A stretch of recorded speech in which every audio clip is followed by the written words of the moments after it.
समालखा में 2 एकड़ में, 1 एकड़ में पॉली हाउस और 1 एकड़ में हमने नेट हाउस लगाया जी। मैं कहता हूँ, मैं दावे से कह सकता हूँ, चैलेंज करता हूँ कि मैंने 1 ग्राम किसी प्रकार का केमिकल खाद और किसी प्रकार का पेस्टिसाइड ये प्रयोग नहीं किया, परंतु मैंने 1 एकड़ में 12 लाख रुपए की शिमला मिर्च निकाली है और 4 लाख रुपए का खीरा निकाला है। मेरे को दिखे, मैंने मुख्यमंत्री जी को दिखाया, पावर मिनिस्टर विजिट किए, उनको दिखाया। अपने समालखा क्षेत्र के जितने भी किसान, हमारे पास जापान से लोग आए, इजराइल से लोग आए, इंडोनेशिया से लोग आए, मॉरिशस से लोग आए, बांग्लादेश से आए, हमारे पास ये नेपाल से लोग आए, तो इन सब लोगों ने आकर वहाँ की खेती को देखा। और हमारा केंद्र अभी 2 साल से मशरूम उसने शुरू किया है, जो ICAR सोलन, जो देश का मशरूम का सबसे बड़ा एक प्रमुख केंद्र है, जो सरकार के द्वारा है, उसके द्वारा हमारे उस प्रकल्प को देश के जो सर्वाधिक अच्छे यूनिट 6 निकाले, उनमें से एक हम हैं। तो कौन ऐसे बोल सकता है कि मैं खेती नहीं जानता? मेरे सामने मेरे को जहाँ हमारी एग्रीकल्चर यूनिवर्सिटी के VC आते हैं, तो वो यहाँ तक कमेंट किया कि आज तक ऐसा खेत हमने नहीं देखा। और हमें तो लगता है कि हमारे साइंटिस्टों को आपके पास भेजना चाहिए। मैं खुद अपना उदाहरण देता हूँ कि मैं एक 200 परिवार, यानी 200 परिवार का मतलब 1200-1500 आबादी के गांव में पैदा हुआ और एक गरीब किसान के घर पैदा हुआ, और उसमें से आकर दिल्ली में बनने वाली जापान की कार की पहली सीट बनाने का श्रेय मेरे को प्राप्त हुआ। और लगभग आज से 30 साल पहले भारत सरकार के डेपुटेशन में एज ए साइंटिस्ट मेरे को इरी भेजा राइस पर शोध करने के लिए। तो ये सारे, और आज भी मैं कहता हूँ मैं इंसुलेटेड सैंडविच पैनल बनाता हूँ, तो इंसुलेटेड सैंडविच पैनल मेरे जो कंपटीटर हैं मेरे परिवार के, अब मैं तो नहीं करता बिजनेस, पर मैंने जिस बिजनेस को अभी छोड़ा जी, तो मेरे बच्चे उसको चला रहे हैं। आज देश में नंबर 1 है और दुनिया में भी उसका एक स्थान है। तो हमने जिस प्रकार की रिसर्च, जिस प्रकार उस बिजनेस में काम किया है, मैं 50 से अधिक देश विजिट कर चुका हूँ। मैं भले ही 1977 में मैंने post graduation MA political science देश के श्रेष्ठ कॉलेज में इंदिरा कॉलेज पटियाला से किया, परंतु मैं आज भी, क्योंकि मेरी बैकग्राउंड गांव की होने के कारण मैं 4 शब्द इंग्लिश में ठीक से नहीं बोल सकता, पर मैं 50 से अधिक कंट्री विजिट कर चुका हूँ। मेरे मन में कभी भी कोई कम्प्लेक्स नहीं आया। ईमानदारी से, मेहनत से काम करना है, सामने वाले की जरूरत है, वो इशारों में भी समझता है, उसको हम अपनी बात कन्वे करते हैं। अभी 10 दिन पहले मेरे केंद्र में जापान के कोई लोग अचानक आए, उन्होंने केंद्र का मैंने दर्शन कराया, देखा। तो दर्शन करने के बाद उन्होंने कहा ये जो प्रोजेक्ट चल रहा है ये किसके द्वारा हो रहा है? मैंने कहा किसी के नहीं, समाज के द्वारा, समाज के CSR फंड के द्वारा है, समाज के लोगों के सहयोग के द्वारा है। तो उसने इस काम को देखकर कहा कि मैं भी कुछ करना चाहता हूँ। मैंने कहा आप मेरे गेस्ट हैं, मैं आपसे, आप जापान से आए हैं देखने के लिए, मैं आपसे कुछ मांगूँ मेरे को अच्छा तो नहीं लगता, पर आपके मन की श्रद्धा है तो आप क्या कर सकते हैं, तो आपकी मर्जी है। मेरे को 1 करोड़ रुपया देकर गया। अब देखिए, ये उसको मैंने अपने कृषि के प्रकल्प ये सारे लाइव दिखाए, ये कोई ज्यादा पुरानी नहीं, ये 12 अप्रैल को आया था, 51 लाख का देकर गया, 11 मई को आया, 49 लाख देकर गया, 2 ट्रिप में 1 करोड़ रुपया उसने दिया। तो ऐसे जब हम प्रैक्टिकल काम करते हैं और सामने वाला जो काम की कदर करने वाला उसको देखता है बड़े शुद्ध मन से, तो उसको ध्यान में आता है। ये बातें बोलने से नहीं होता, काम करने से होता है। मैं काम करने में विश्वास रखता हूँ।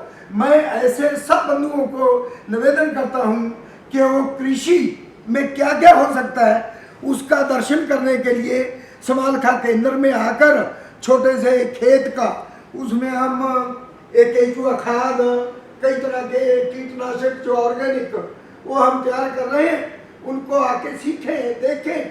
हमारा पर्पस सिखाना है, हमारी टेक्नोलॉजी कोई सीक्रेट नहीं।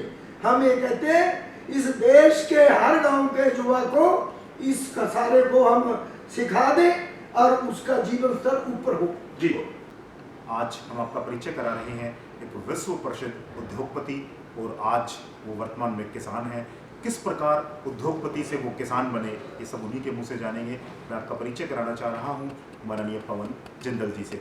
एक उद्योगपति और 60 साल की उम्र के बाद किसानी को अपनाना और एक किसान के रूप में अपनी पहचान कायम करना, ये सब कैसे संभव हो पाया? सीधा सीधा सवाल। देखिए, मेरा जन्म 1953 में एक गांव में एक किसान के घर पैदा हुआ जी। मैं 6ठी क्लास से ही गाय का दूध निकालना, भैंस का दूध निकालना, और 10वीं तक, उस समय ट्रैक्टर का युग नहीं था, उस समय बैल से हल चलता था।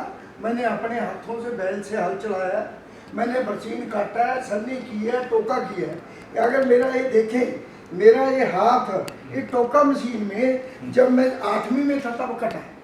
तो मैं तो कृषि से जुड़ा हुआ 40 साल तक मेरा जीवन केवल गांव में रहा।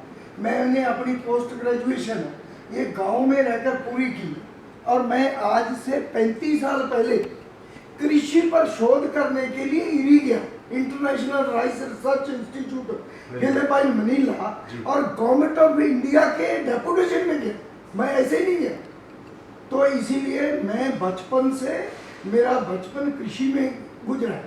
तो बाद में मैं उद्योग में आया, क्योंकि मेरे को एक ही बात लगती है कि कोई भी व्यक्ति जो मेहनत और ईमानदारी से काम करता है वो दुनिया के किसी भी फील्ड में बुलंदियों को छू सकता है। यही बात मैं सभी नौजवानों को संदेश देता हूँ, फील्ड उसका कोई भी हो।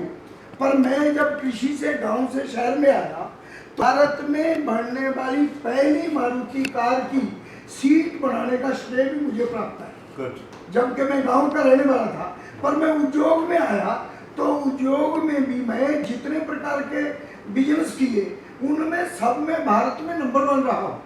आज भी मैं इंसुलेटेड सैंडविच पैनल, मेरे परिवार के लोग, अभी मैंने तो छोड़ दिया, मैं 4 मार्च 2013 को 60 साल पूरे किए। उसी दिन मैंने अपना बिजनेस छोड़ दिया, और मैंने भगवान की दया से बहुत बड़ा बिजनेस किया।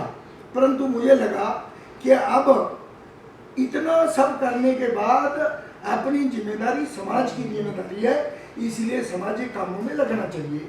सामाजिक कामों में भी, क्योंकि भारत प्राचीन काल से एक कृषि प्रधान देश है, इसकी अर्थव्यवस्था कृषि आधारित है।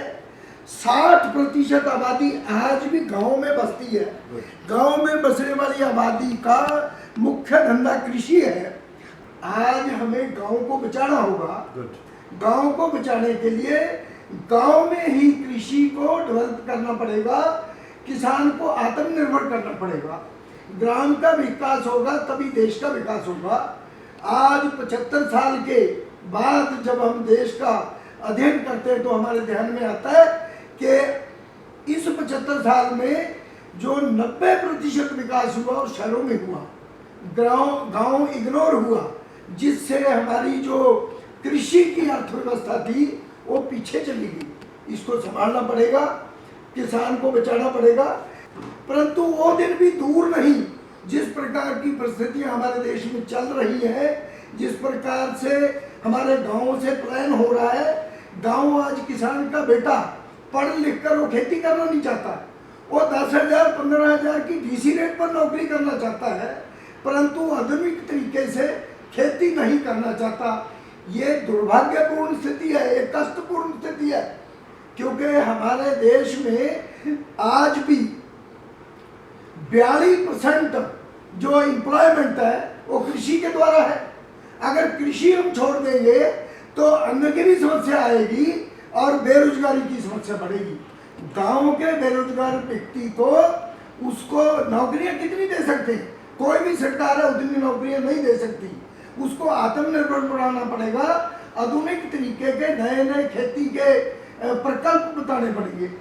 अगर एक नौजवान अपने मन में एक मेहनत, ईमानदारी और अपने जीवन का कोई लक्ष्य निर्धारित करता और उस लक्ष्य को पाने के लिए काम करता है तो निश्चित रूप में पा सकता है। मैंने उसमें 2 उदाहरण भी दिए। इसके लिए लक्ष्य कोई भी प्राप्त कर सकता है, पर उसके लिए दृढ़ निश्चय और ईमानदारी, मेहनत, ये जरूरी है। अभी देखिए हमारे हरियाणा में ही लाला ओम प्रकाश जिंदल हुए। ओपी जिंदल आज उसका परिवार और उसके बिजनेस जो स्टील में, वो बुलंदियों पर है। वो कोई बहुत पढ़े लिखे नहीं थे। अगर हम 50 साल पीछे जाएंगे तो वो हिसार में एक छोटी सी दुकान करने वाले व्यक्ति थे, पर उन्होंने मेहनत की, उन्होंने काम किया, वो आगे बढ़े। आज देश में स्टील उद्योग में नंबर 1 है उनका परिवार। और दूसरा, श्रेष्ठ भारत का निर्माण कैसे होगा, भारत विश्व गुरु कैसे बनेगा? जिन्होंने गांव में जीवन बिताकर, गांव से शिक्षा लेकर, गांव की मिट्टी में पलकर, जीवन के हर परीक्षा में अव्वल दर्जे पर आकर जीवन बिताया हो, ऐसी शख्सियत हमारे बीच में आदरणीय पवन जिंदल जी है। उन्होंने बताया कि बचपन से लेकर कॉलेज की शिक्षा गांव में प्राप्त की, उसके बाद उद्योग जगत में पैर रखा। उद्योग जगत में हर यूनिट नंबर 1, विश्व में भारत में नंबर 1। ऐसे व्यक्ति से, ऐसी शख्सियत से हमारे भारत के युवाओं को एक शिक्षा लेनी चाहिए। हमारी युवा आज समाचार कैरी का यही उद्देश्य है कि उन हस्तियों को, उन हीरो को समाज को दिखाएं, समाज के सामने लाएं, हमारी युवा पीढ़ी को प्रेरणा दें, इनसे शिक्षा लें जिनका जीवन गांव में रहा, गांव में पल के, गांव में कॉलेज पास करके और विश्व में, हिंदुस्तान में अपना नाम कमाया। उद्योग में इन्होंने इतिहास रचा है, जो भी यूनिट लगाई है उसका पूरे विश्व में, पूरे भारत में नंबर 1 पाना एक बहुत बड़ा ऐतिहासिक फैसला है। मेरे युवा साथियों, किसी में सफल होने के लिए अंग्रेजी का कोई महत्व है, इतना नहीं है, वो हमारे कदम रोक नहीं सकते।